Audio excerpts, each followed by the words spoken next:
think before I could remember wanting to do anything else, I knew that I wanted to be in charge.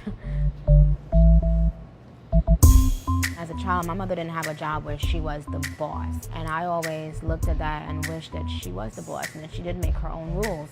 So from very early on, I felt like, you know what, whatever I do, one day, I want to be more in charge of my business.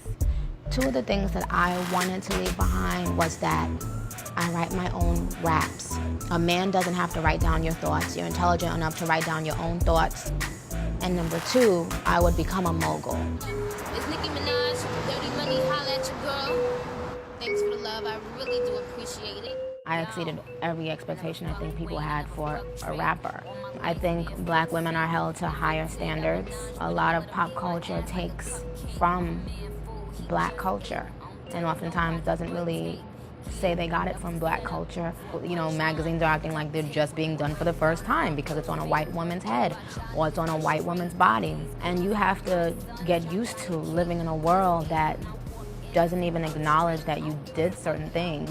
It's Hood Fears and Nicki Minaj. One thing I learned along the way in business is the necessity for you to be unapologetic about asking for how much money you deserve.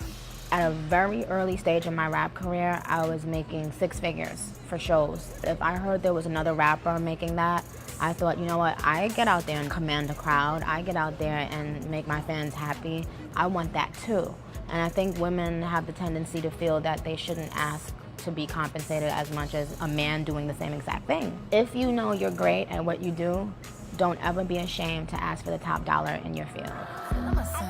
I'm feeling myself. I actually remixed Flawless with Beyonce. Whenever I do something with her, I can feel the impact. It just feels like young women are being empowered and inspired, because I think it says a lot when you see two young women at the top of their field, whether they're black or white. It just means a lot when you see them owning who they are and owning the business and owning the industry and not taking no for an answer and not being apologetic for who they are. I think that it inspires women, young, old, black, white, whatever.